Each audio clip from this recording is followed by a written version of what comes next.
أعوذ بالله من الشيطان الرجيم بسم الله الرحمن الرحيم وقالت اليهود ليست النصارى على شيء وقالت النصارى ليست اليهود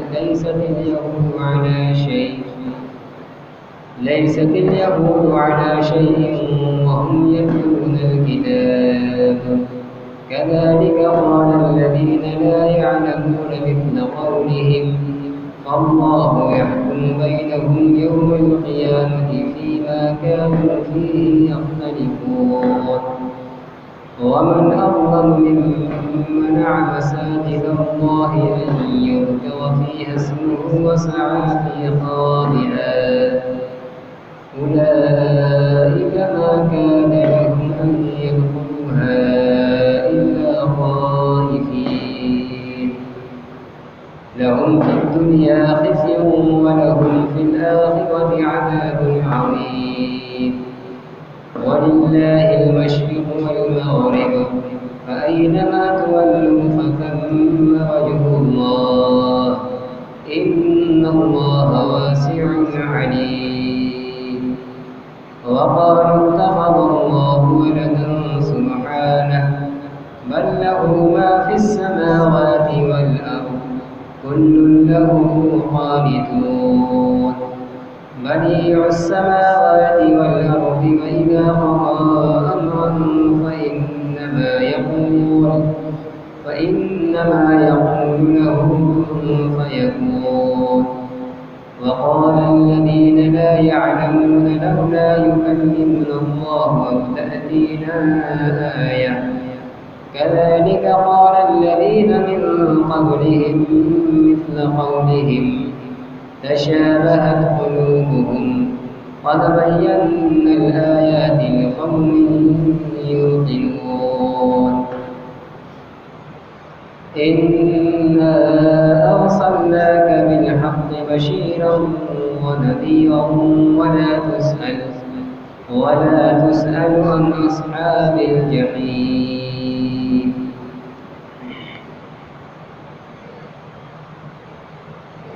وقالت اليهود ليست النصارى على شيء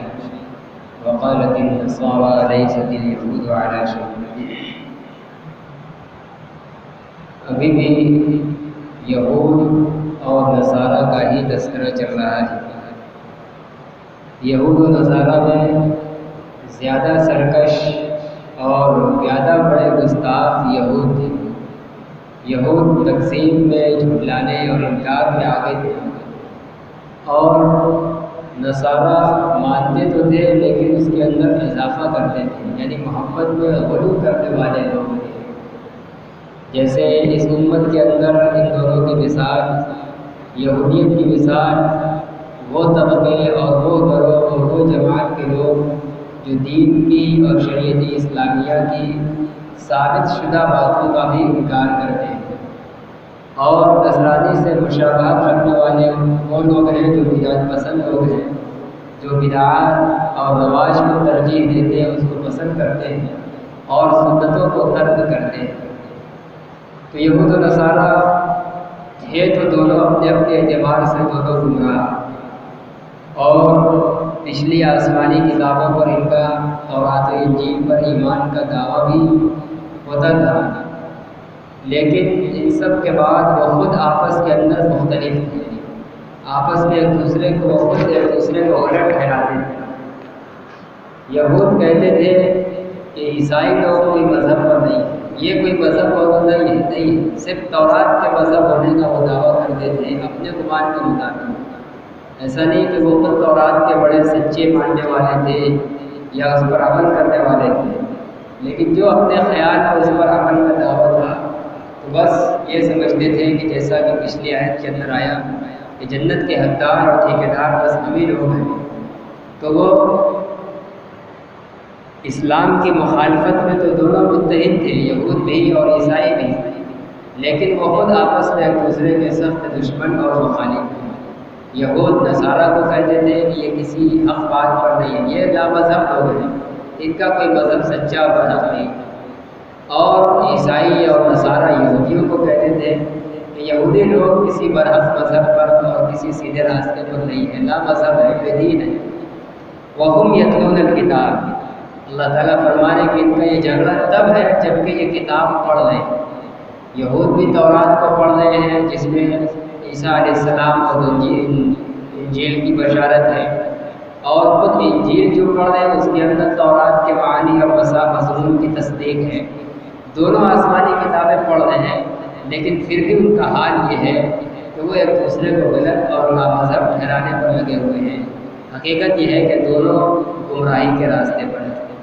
كَذَلِكَ قَالَ الَّذِينَ لَا يَعْلَمُونَ مِثْلَ قَوْلِهِمْ، اللہ تعالیٰ فرماتے ہیں کہ اسی طرح کہی بات ان لوگوں نے جو نہیں جانتے، انہی لوگوں کی طرح جو لوگ علم نہیں رکھتے، اسی طرح فرماتے ہیں کہ یہود و نصارہ کی طرح وہ بھی ایسی ہی بات کرتے ہیں۔ اللہ کے نبی صلی اللہ علیہ وسلم کے زمانے میں جو لا علم یہود کے علاوہ، عیسائیوں کے علاوہ جو مشرکین عرب تھے، کفار مکہ تھے، وہ بھی یہی سمجھتے تھے۔ ان کا بھی یہی گمان اور خیال تھا کہ ہم جو کر رہے ہیں وہی صحیح مذہب ہے، ہم سیدھے راستے پر ہیں، اور نعوذ باللہ محمد صلی اللہ علیہ وسلم جس بات کا پیغام دے رہے ہیں، معاذ اللہ ثم معاذ اللہ، وہ گمراہی ہے، ہدایت سے ہٹی ہوئی چیز ہے۔ تو وہ بھی ایسا خیال کرتے تھے۔ تو اللہ تعالیٰ فرماتے کہ یہ چیز یہودیوں سے چلی ہے، اور جن کے پاس بھی سچائی کا، حقیقت کا علم نہیں ہے، وہ انہی یہود و نصارہ کی طرح بات کرتے ہیں۔ آج بھی ہر زمانے میں بھی جو لوگ ہدایت سے ہٹے ہوئے ہیں، دین کا، قرآن کا، اہل سنت والجماعت کا صحیح نہج طریقہ، دین صحیح علم نہیں ہے، وہ بدعات کے اندر، رواج کے اندر، غلط کے اندر پھنسے ہوئے ہیں، لیکن وہ یہ سمجھ رہے ہیں کہ ہم جو کر رہے ہیں اور جو کہہ رہے ہیں وہی صحیح ہے، اور اپنے بالمقابل چاہے کوئی بڑا سے بڑا عالم اور علم رکھنے والا کیوں نہ ہو، اگر اس کی بات اور اس کی ہدایات اپنی نفسانی خواہشات اور رواج اور من کے خلاف ہوتی ہیں، تو آج بھی علم نہ رکھنے والے لوگ یہی کہتے ہیں کہ یہ کوئی چیز نہیں ہے، ہم جو باپ دادا سے دیکھتے چلے آ رہے ہیں، ہم جو کرتے چلے آ رہے ہیں وہ صحیح ہے، اور جو یہ بیان کر رہے ہیں، کہہ رہے ہیں، کر رہے ہیں، یہ غلط ہے، جیسا کہ آج بھی ایسا ہوتا رہا ہے۔ تو اللہ تعالیٰ فرماتے ہیں کہ یہ اہل علم سے جو پورے لوگ ہوتے ہیں، ہمیشہ ان کا یہی شیوا رہا ہے کہ وہ یہی یہود و نصارہ کی طرح بات کریں گے کہ جب ان کے سامنے علم کی روشنی میں کوئی بات پیش کی جائے گی تو اس علم کو قبول کرنے کے بجائے اپنی جہالت اور بے علمی کو اونچا رکھتے ہوئے اس کو صحیح ٹھہرانے کی کوشش کریں گے، اور علم پر مبنی صحیح بات کو ٹھکرا دیں گے، جیسا کہ ہم اور آپ میں سے بیشتر لوگ آئے دن ایسی حالات کا اور ایسے واقعات کا مشاہدہ کرتے ہیں۔ فَاللَّهُ يَحْكُمُ بَيْنَهُمْ يَوْمَ الْقِيَامَةِ فِيمَا كَانُوا فِيهِ يَخْتَلِفُونَ، اللہ تعالیٰ فرما رہے تھے کہ سو اللہ ان کے درمیان قیامت کے دن فیصلہ کرے گا ان باتوں میں جس میں وہ اختلاف کر رہے ہیں، جن باتوں کو لے کر وہ اختلاف کر رہے ہیں یہود و نصارہ، وہ کہہ رہے ہیں کہ نہیں ہمارا مذہب سچا ہے، ہم مذہب پر ہیں، نصرانی اور عیسائی نام مذہب ہیں، نصرانی کہہ رہے ہیں ہمارا سچا مذہب ہے، مذہب ہے، یہودی نام مذہب ہے، یا ہر زمانے میں جو بے علم اور جہالت پر مبنی بات کرنے والے لوگ جو بات کر رہے ہیں کہ ہم جو سمجھ رہے ہیں کر رہے ہیں وہ صحیح ہے، اور علم کی روشنی میں جو بات بتائی جا رہی وہ غلط ہے، تو اللہ تعالیٰ فرماتے ہیں قیامت میں اللہ تعالیٰ سب فیصلہ کر دے گا۔ وہاں دودھ کا دودھ، پانی کا پانی الگ ہو جائے گا کہ کون دنیا کے اندر علم پر تھا، صحیح راستے پر تھا، سچے مذہب پر تھا، اور کون جھوٹے اور غلط اور باطل راستے پر تھا۔ وَمَنْ أَظْلَمُ مِمَّنْ مَنَعَ مَسَاجِدَ اللَّهِ أَنْ يُذْكَرَ فِيهَا اسْمُهُ وَسَعَىٰ فِي خَرَابِهَا۔ آگے کی آیت کا ایک خاص سبب نزول ہے، اگرچہ آیت کے خاص واقعے کے پس منظر میں نازل ہوئی ہے، لیکن اس کا حکم قیامت تک کے لیے عام ہے۔ یہودیوں نے بیت المقدس پر حملہ کر کے اس کو ویران کرنے کی کوشش کی ہے، ہر زمانے کے اندر کی ہے، اور آج بھی اس پر قابض ہونے کی کوشش میں ہے،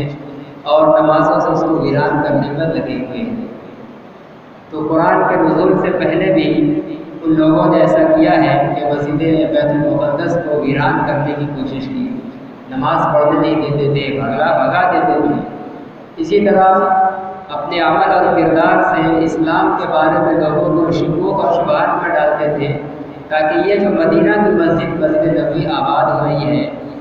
لوگ شک میں پڑ جائیں اور پھر نماز سے دور ہو جائیں۔ مسجد کے اندر جو ذکر کے اور قرآن سیکھنے کے، مسائل سیکھنے کے، احادیث کے سیکھنے اور یاد کرنے کے جو مختلف حلقے لگا کرتے تھے، وہ چاہتے تھے کہ لوگوں کو شک میں ڈال دیں، لوگ اسلام کے بارے میں بدزن ہو جائیں اور مسجد ان ساری چیزوں سے ویران ہو جائے۔ تو وہ اپنے عمل سے، اپنے کرتوت سے بیت المقدس کو اور مسجد نبوی کو ویران کرنے کی کوشش کرتے تھے۔ اسی طرح مشرکین مکہ نے جب اللہ کے رسول صلی اللہ علیہ وسلم مدینہ طیبہ سے سن 6 ہجری کے اندر، ذوالقعدہ سن 6 ہجری کے اندر سفر کر کے نکلے عمرہ کے ارادے سے کہ مسجد حرام میں پہنچے اور طواف کریں، عمرہ کریں، ظاہر ہے کہ جب جاتے تو وہاں نماز بھی پڑھتے، لیکن مشرکین مکہ نے آپ کو مکہ میں داخل ہونے نہیں دیا۔ نماز بیت اللہ شریف کے اندر وہ پڑھنے اور اس کو طواف کرنے کا موقع نہیں دیا، روک دیا، اور پھر اس پر ایک وسادت ہوئی جس کو صلح حدیبیہ کہا جاتا ہے۔ تو انہوں نے نبی اور مسلمانوں کو مسجد حرام میں آنے سے روک دیا، عبادت کرنے سے۔ اللہ تعالیٰ اس آیت کے اندر ایسے تمام لوگوں کی ہر ایسی حرکت کی مذمت فرما رہے ہیں اور سخت ترین وعید سنا رہے ہیں۔ فرماتے ومن اظلم ممن منع مساجد اللہ ان یذکر فیہا اسمہ، اس سے بڑا ظالم کون ہو سکتا ہے جو اللہ کی مسجدوں کے بارے میں روکے اس بات سے کہ اس میں اللہ کا ذکر کیا جائے، جو اللہ کی مسجدوں میں ذکر کیے جانے سے روکے، وسعی فی خرابہا، اور مسجدوں کو ویران کرنے کی کوشش کرے، جیسے یہودیوں نے بیت المقدس کو ویران کرنے کی کوشش کی، یہودیوں نے مدینہ طیبہ کے اندر مسجد نبوی کو ویران کرنے کی کوشش کی، اور مشرکین مکہ نے بیت اللہ شریف کو ویران کرنے کی کوشش کی اور ایک زمانے تک ویران بھی کیا۔ اللہ فرما رہے کہ اس سے بڑا ظالم کوئی نہیں ہو سکتا۔ یہ یہودیوں اور مشرکین کے عمل کو سامنے رکھ کر یہ آیت نازل ہوئی ہے، لیکن حکم عام ہے۔ اب ہر زمانے کے اندر چاہے مسجد بیت المقدس ہو، مسجد نبوی ہو، مسجد حرام ہو، کوئی بھی مسجد ہو، سب کو ویران کرنے کی کوشش کرنے کا یہی حکم ہے۔ ان 3 مسجدوں کی اپنی الگ ایک شان ہے، الگ بات ہے، لیکن بحیثیت مسجد ہونے کے، قابل احترام ہونے کے اور عبادت سے آباد ہونے کے سب برابر کے حقدار ہیں۔ مسجد حرام میں عام مساجد کے مقابلے میں اس کی خصوصیت صرف یہ ہے کہ اس کے اندر ایک نماز کا ثواب 1,00,000 نمازوں کے برابر ملتا ہے۔ بیت المقدس کے اندر ایک نماز کا ثواب 50,000 یا ایک روایت کے مطابق 10,000 نماز کے برابر ملتا ہے۔ مسجد نبوی کے اندر ایک نماز کا ثواب یہاں بھی اعلیٰ اختلاف روایت 50,000 یا 10,000 نمازوں کا ثواب ملتا ہے۔ تو ان 3 مسجدوں کی یہ خصوصیت ہے کہ اس میں ایک نماز کا ثواب ایک میں 1,00,000 گنا اور دوسری 2 میں 50,000 یا 10,000 گنا ملتا ہے۔ یعنی ایک نماز پڑھنے پر مسجد حرام میں بیک وقت 1,00,000 نماز پڑھنے کا ثواب ملتا ہے۔ آدمی پتہ نہیں پوری زندگی میں 1,00,000 نماز پڑھے گا تو نہیں، لیکن اس جگہ کی یہ خصوصیت ہے کہ اللہ تعالیٰ اس کو ایک نماز پر 1,00,000 نماز ادا کرنے کا ثواب دیتے ہیں۔ ایسے ہی مسجد نبوی میں اور مسجد بیت المقدس میں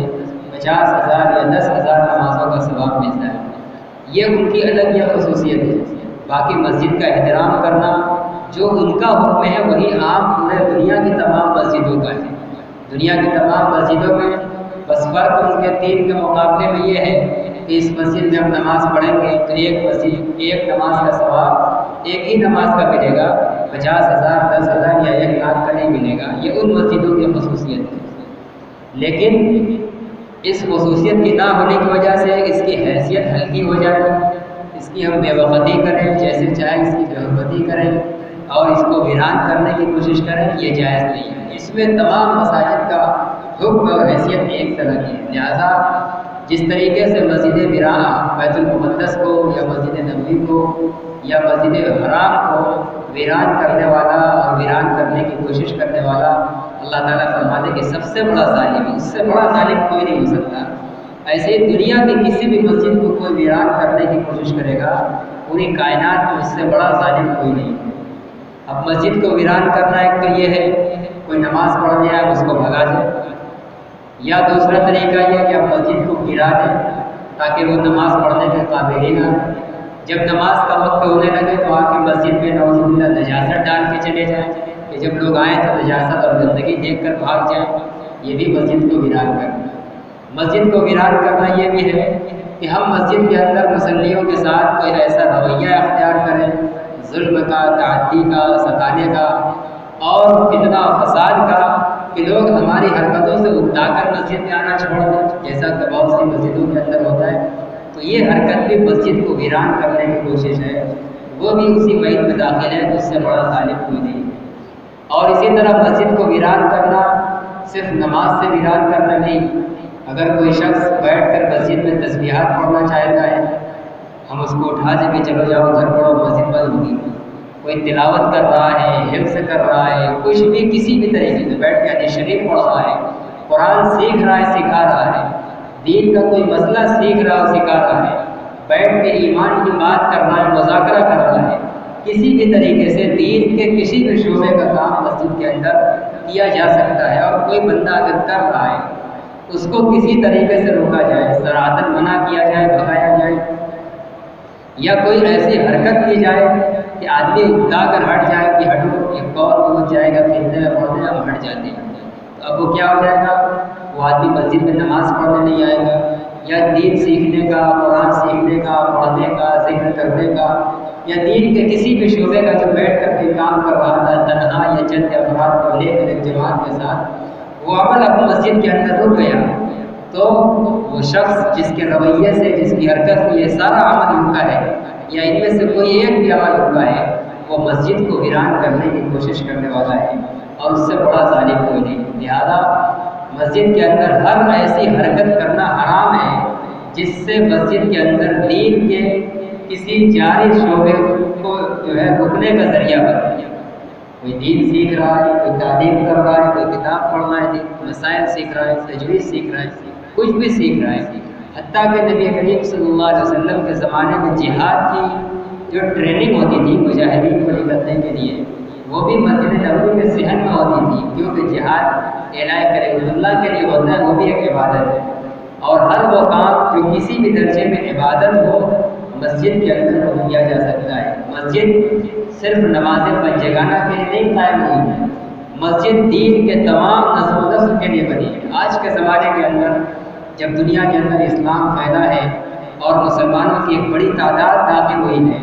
اب اتنا بڑا نظام ہو گیا کہ ایک چھوٹی سی مسجد کے اندر دین کا سارا نظام نہیں دیکھا جا سکتا، اس لیے الگ الگ کام کے الگ الگ عمارتیں بن گئی، پورے دین کو سیکھنے سکھانے کے لیے، علم کے لیے مدارس بن گئے، ایمان کے لیے اور دل کے تزکیہ کے لیے خانقاہیں بن گئی، کہیں تبلیغی مراکز بن گئے، مختلف شعبے بن گئے، اور مختلف دفاعی کاموں کے لیے ٹریننگ کے دوسرے شعبے بن گئے، الگ الگ اداروں میں جو جگہ بن گئی ہے، اس لیے کہ اسلام بہت تیزی سے پھیل گیا۔ اب مثال کے طور پر اگر اس سارے کام کو، دین کے جتنے کام ہیں اس علاقے کے اندر صرف اسی مسجد کے اندر کیا جائے، ظاہر ہے کہ اتنی بڑی آبادی کے لیے مسجد تمام شعبوں کو انجام دینے کے لیے ناکافی ہے۔ ضرورت ہوگی کہ علم سیکھنے سکھانے کے لیے کوئی الگ مرکز بنا لیا جائے، دوسرے کاموں کے لیے کوئی الگ عمارت بنا لی جائے، تاکہ سب کام سہولت اور آسانی کے ساتھ ہو سکے۔ لیکن اس زمانے کے اندر بہرحال سب کام مسجد کے اندر ہوتا رہا ہے، اور تھوڑا تھوڑا کسی نہ کسی درجے میں کچھ نہ کچھ آج بھی ہر جگہ ہو رہا ہے اور قیامت تک ہوتا رہے گا۔ تو دین کا یہ اصل بنیاد اور اصل مرکز، اللہ کے نبی صلی اللہ علیہ وسلم جہاد کی ٹریننگ بھی دیتے تھے، اور جہاد میں مختلف غزوات میں جو مجاہدین کی جماعتیں روانہ کرتے تھے، پوری ترتیب مسجد نبوی بناتے تھے۔ دین کے سلسلے میں جو آنے والے مہمان آپ کے پاس آتے تھے، آپ مسجد نبوی میں ان کا استقبال کرتے تھے، خیر مقدم کرتے تھے، اور جو ان کے مسائل ہوتے تھے سنتے تھے، اس کا حل بتاتے تھے، دین سکھاتے تھے، اور حدیث بیان کرنا، مسائل کی تعلیم، یہ سب کچھ آپ مسجد کے اندر کرتے تھے۔ یہ سارے کام مسجد کے اندر کیے جا سکتے ہیں، کیے جائیں گے۔ ان میں سے کسی کی بھی رکاوٹ کرنا یہ مسجد کو ویران کرنے کی کوشش کرنا ہے، جو کہ حرام ہے، اور ایسا کرنے والا اللہ فرماتے ہیں کہ اس سے بڑا ظالم کوئی نہیں ہو سکتا۔ لیکن بدقسمتی سے آج ہمارے بیچ ایسے بہت سے لوگ ہیں جو چاہتے ہیں کہ مسجد کے اندر بس امام سلام کرے اور دعا ہو جائے، ہاتھ پھیر کر فوراً اٹھ جائیں اور پھر کھٹ کھٹ کھٹ کھٹ تمام کھٹکے دبنا شروع اور گیٹ کھٹ کھٹ ڈھونڈنا شروع۔ اگر کوئی بیٹھ کر پڑھ رہا ہو کچھ تو بے چین ہو کے اٹھ جاتا ہے کہ چلو لگ رہا ہے مسجد بند۔ یہ تو اس ماحول کے اندر جب کہ اب مساجد بھی معمول نہیں ہے، اب تالا بند کر دیا جاتا ہے اور گنجائش دے دی گئی ہے، ورنہ اصل مسئلہ یہ ہے کہ مساجد کے اندر تالا لگانا مکروہ ہے۔ 24 گھنٹے کے اندر جب بھی کوئی آ سکتا ہے، وہ عبادت کرے، ذکر کرے، تلاوت کرے، کچھ سیکھے سکھائے، 24 گھنٹہ مسجد کا دروازہ کھلا ہونا چاہیے۔ لیکن اگر حفاظت کے لیے بند کیا جاتا ہے، ایسا نہیں کہ ہم نے بند کر دیا، ہم ذمہ دار تھے، ہمارے گھر میں چابی رکھی ہوئی ہے، اب یہ صاحب 12 بجے رات میں آ گیا کہ ہم کو مسجد میں جا کے تلاوت کرنا ہے، ہم یہ کہتے ہیں کہ چلو جاؤ، یہ کوئی ٹائم نہیں ہے، ہمارا کہنا غلط ہے، ناجائز ہے۔ اس لیے کہ کسی بھی بندے کو جب بھی ضرورت ہو مسجد میں اللہ کو یاد کرنے کی کسی بھی شکل میں، اس کو روکا نہیں جا سکتا۔ قرآن کہتا ہے وَمَنْ أَظْلَمُ مِمَّنْ مَنَعَ مَسَاجِدَ اللَّهِ أَن يُذْكَرَ فِيهَا اسْمُهُ۔ اس سے بڑا ظالم کون ہو سکتا ہے جو اللہ کی مسجدوں میں اللہ کا نام لیے جانے سے روکے، وَسَعَىٰ فِي خَرَابِهَا، اور مسجدوں کو ویران کرنے کی کوشش کرے، اس کو اجاڑنے کی کوشش کرے۔ قرآن کہتا ہے اس سے بڑا ظالم کوئی نہیں۔ أُولَٰئِكَ مَا كَانَ لَهُمْ أَن يَدْخُلُوهَا إِلَّا خَائِفِينَ، ان لوگوں کے لیے تو مناسب نہیں تھا کہ یہ بے خوف مسجد کے اندر داخل ہو۔ مسجد کے اندر تو جب بھی آنا چاہیے تھا دل کے اندر ایک عظمت ہو اور دل کے اوپر ایک ہیبت طاری ہو جائے کہ ہم اللہ کے دربار میں جا رہے ہیں۔ جیسے ہم میں سے کوئی اگر کسی سباشد اور MP اور سب سانسد کے دربار میں جائے، اس کی گدی پر جائے، یا اپنے محلے کے کسی بڑے سے بڑے مالدار کی گدی پر جائے، تو کمزور آدمی ہلکا سا مرغوب ہوتا ہے، بے خوف ہوتا ہے، اس کی آواز پست ہو جاتی ہے اور جا کے دروازے کے پاس ہی کنارے اور عاجزی اور ذلت کے ساتھ بیٹھنے کی کوشش کرتا ہے۔ اگر وہ بہت بااخلاق ہوتا ہے، وہ مالدار آدمی آپ کو بلاتا ہے تو آپ آگے جاتے ہیں، وہ بھی نہیں کرتے رہتے ہیں۔ دنیا دار کا ہمارے دل کے اندر یہ عظمت اور ہیبت ہوتی ہے، یہ بلکہ اس سے زیادہ ہر مسلمان کو بھی یہ کیفیت ہونی چاہیے کہ جب اللہ کے دربار کے اندر آئے تو دل کے اندر ایک لرزہ طاری ہو جائے، ہیبت طاری ہو جائے کہ ہم کسی عظیم ہستی اور اللہ رب الجلال کے دربار میں آ رہے ہیں۔ لیکن ہم تو غفلت کے ساتھ دوڑتے ہوئے، کودتے ہوئے، شور شرابہ اور فتنہ بازی، شرعیت سب مساجد کے اندر ہو رہے ہیں۔ اللہ تعالیٰ فرما رہے ہیں ان کو تو بے خوف ہو کر اور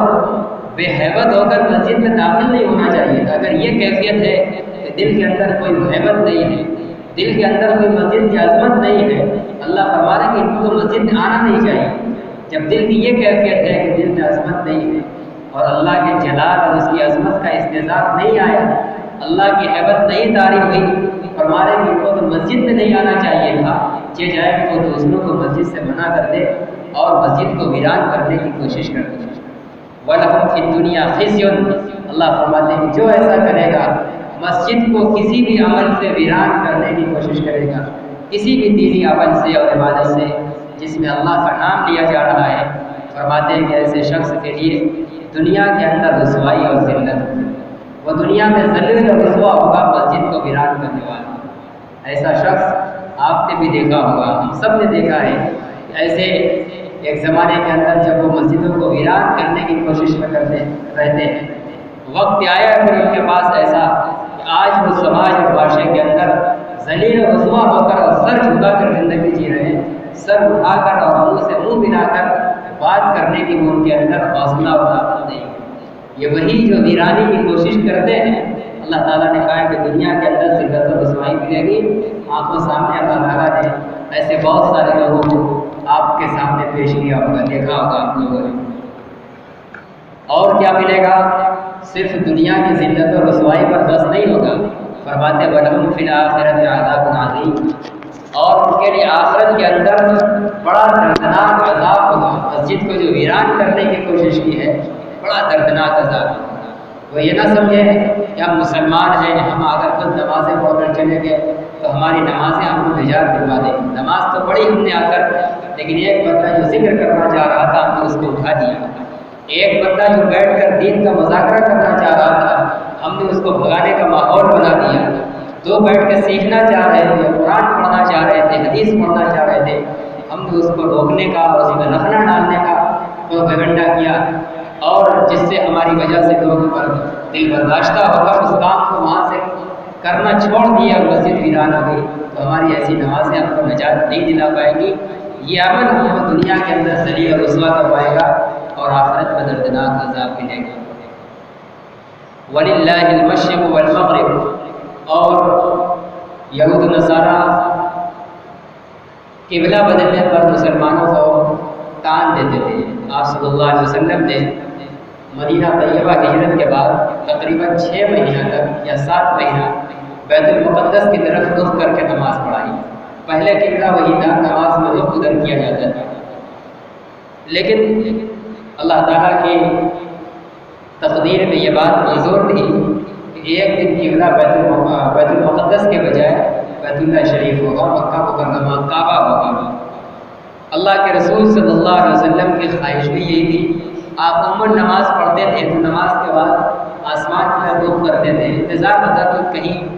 وہی آ جائے اور حکم ہو جائے کہ اب بیت اللہ کی طرف رخ کر کے نماز پڑھوں۔ چنانچہ 6 یا 7 مہینے کے بعد وہی آ گئی، جس کا دوسرے پارہ کا شروع میں تذکرہ آئے گا کہ اللہ تعالیٰ نے کہا کہ اے نبی اب آپ بیت اللہ شریف کی طرف رخ کر کے نماز پڑھیں۔ اب جب بیت اللہ شریف کی طرف رخ کر کے نماز پڑھنا شروع کیا تو یہودیوں کے غور مقام میں کہا دیکھو اب تک یہ نماز بیت المقدس کی طرف رخ کر کے پڑھ رہے تھے، یہ کیسا دین ہے، ادھر الٹتا پلٹتا رہتا ہے، اب تک تو بیت اللہ شریف کی نماز پڑھ رہے ہیں۔ اور چونکہ یہود اور نصارہ میں ہمیشہ نماز بیت اللہ کے بجائے بیت المقدس کی طرف ہی کر کے پڑھی گئی، اس لیے ان کے اوپر اور بھاری گزرا کہ ہمارا قبلہ انہوں نے چھوڑ دیا، ایک نئے رخ کی طرف رخ کر کے نماز پڑھنے لگے، اس لیے ان کے اوپر یہ بات گرا گزری اور تان دینے لگے، اور نئے نئے مسلمانوں کو شک میں ڈالنے کا ان کو ایک موقع ملا۔ تو اللہ تعالیٰ فرماتے ہیں کہ وَلِلَّهِ الْمَشْرِقُ وَالْمَغْرِبُ، کرے مشرق و مغرب کا مالک اللہ ہی، چاہے یہ جہت ہو چاہے یہ جہت ہو، دائیں ہو بائیں ہو، تمام جہتوں کا مالک اللہ ہے۔ فَأَيْنَمَا تُوَلُّوا فَثَمَّ وَجْهُ اللَّهِ، تم جدھر بھی رخ کرو گے اللہ کی ذات کو وہیں پاؤ گے۔ ایسا نہیں کہ ہم ادھر رخ کریں گے تو اللہ کی ذات ادھر ہو جائے گی، ہم اللہ ہمارے آگے نہیں ہو پائے گا، ادھر رخ کریں گے تو اللہ کی ذات ادھر ہو جائے گی، اللہ ہمارے آگے نہیں ہوگا، ایسا نہیں۔ اللہ کی ذات کسی جہت کی محتاج نہیں ہے، وہ جہت اور مکان سے پاک ہے۔ اللہ کی ذات کو جس طرف رخ کرو گے پاؤ گے، لیکن اللہ تعالیٰ کا ایک نظام ہے کہ لوگ منظم ہو کر ایک رخ پر نماز پڑھیں۔ اللہ تعالیٰ نے اس لیے ایک جہت کا پابند بنایا تاکہ عبادت میں انتشار نہ ہو، بدنظمی نہ ہو، اور بیت اللہ کو اس لیے مقدم فرمایا ہے کہ اللہ کے محبوب کی خواہش ہے، اور ہر چاہنے والا، ہر محبت کرنے والا اپنے محبوب کی خواہش کو پوری کرنے کی کوشش کرتا ہے۔ تو اللہ کے رسول صلی اللہ علیہ وسلم جب اللہ کے اپنے بڑے محبوب ہیں تو دنیا کا ایک عام آدمی اپنے محبوب کی خواہش پوری کرتا ہے، تو اللہ اکرم الاکرمین اپنے محبوب کی خواہش پوری کرتا، تو اللہ نے اپنے محبوب کی خواہش پوری کرتے ہوئے اور بدنظمی سے بچاتے ہوئے ایک رخ کا پابند کیا ہے، ورنہ اس لیے پابند نہیں کیا ہے کہ اسی رخ پر اللہ ہے ادھر نہیں ہے، ہم اگر رخ کریں گے تو اللہ کو نہیں پائیں گے۔ اگر آزاد کر دیتے کہ جس کا جدھر رخ پر چاہے نماز پڑھے، تو ایک مسجد کے اندر جو ایک طرف نماز پڑھنے میں جو خوبصورتی، جو یکجہتی ہے کیا وہ حاصل ہوتی؟ ہم اسی مسجد میں کھڑے ہوتے، کوئی ادھر کھڑا ہوتا، کوئی ادھر کھڑا ہوتا، کوئی ادھر کھڑا ہوتا، جماعت کا کباڑہ ہو جاتا، مسجد گھوڑی معلوم ہوتی، مسجد کا ماحول انتشار کا معلوم ہوتا، لیکن سب ایک رخ، سب بستہ کھڑا ہوتا، کتنے خوبصورت اور محبت بھرے ماحول کے اندر کھڑے ہوتے ہیں۔ اس سے محبت کا، یکجہتی کا اور کندھے سے کندھا ملا کر زندگی گزارنے کا ایک پیغام ملتا ہے جو الگ الگ جہتوں میں پڑھنے میں حاصل نہ ہوتا۔ یہی سب مصلحتیں ہوتی ہیں، اور ان سب کے باوجود کوئی بھی مصلحت ہماری عقل میں نہ ہے تو سب سے بڑی بات یہ ہے کہ ہم اللہ کے غلام ہیں، اس کے بندے ہیں اور اس کے حکم کے پابند ہیں۔ وہ جب کہے گا کہ مشرق کی طرف نماز رخ کر کے پڑھو، ہم مشرق کی طرف پڑھیں گے، وہ عبادت ہے۔ اگر وہ کہہ دے کہ اتر کی طرف رخ کر کے نماز پڑھو تو وہی عبادت ہے۔ اس نے کہا ہے کہ کعبہ کی طرف رخ کر کے نماز پڑھو تو وہی عبادت ہے، اس کے علاوہ کسی اور رخ پر نماز پڑھنا کوئی عبادت نہیں ہوگا۔ تو اللہ فرماتے ہیں کہ مشرق و مغرب کی جہت سب اللہ کی ہے، سب کا مالک اللہ ہے۔ ایسا نہیں ہے کہ مغرب کی طرف ہم رخ کر رہے ہیں تو مشرق اللہ کا نہیں ہے، وہ کسی اور کا ہے، سب کا مالک وہی ہے۔ فَأَيْنَمَا تُوَلُّوا فَثَمَّ وَجْهُ اللَّهِ، تم جہاں کہیں بھی رخ کرو گے، جدھر بھی رخ کرو گے، وہی اللہ کی ذات کو پاؤ گے۔ ان اللہ واسع علیم، بلا شبہ اللہ تعالیٰ بڑی وسعت والا ہے، اللہ تعالیٰ کی ذات، اس کا علم، اس کی قدرت سب کچھ بڑی وسعت والی ہے، وہ کسی جہت کا پابند نہیں ہے، اتنا وسیع ہے اللہ تعالیٰ، اتنے عظیم ہے کہ وہ کسی جہت سے آ ہی نہیں سکتے۔ دنیا کی جہت تو ایک محدود ہے، ہمارے اور آپ کے لیے دنیا نامحدود ہے، لیکن اس کی ایک انتہا ہے، ایک ابتدا ہے۔ دنیا کا ایک میل اس کا اسکوائر فٹ ہے، اور اللہ تعالیٰ کی ذات اسکوائر فٹ سے ماورا ہے، وہ کسی محصور اور کسی گز کے اندر وہ آنے والی ذات نہیں ہے، اللہ تعالیٰ بہت وسیع ہے، اس لیے اللہ تعالیٰ ان سب چیزوں سے پاک ہے، وہ اس لیے کسی ایک جہت کا پابند نہیں کر رہا ہے کہ اللہ اسی جہت میں ہے، وہ بڑی وسعت والا ہے، وہ ہر چیز جدھر رخ کرو گے وہاں اللہ کو پاؤ گے، علیم اور سب کو جاننے والا ہے۔ ایسا نہیں ہے کہ مشرق کی جہت میں ہم مغرب کی جہت میں رخ کر کے نماز پڑھ رہے ہیں تو ادھر ہی کا اللہ کو علم ہے، نعوذ باللہ، دوسری طرف کی جہت اس سے علم سے اوجھل، ایسا نہیں، سب کچھ اللہ کے علم کے اندر ہے۔ اللہ تعالیٰ ان ہدایات پر ہم سب کو کہنے اور سننے سے زیادہ عمل کی توفیق عطا فرمائے۔ وآخر دعوانا الحمدللہ۔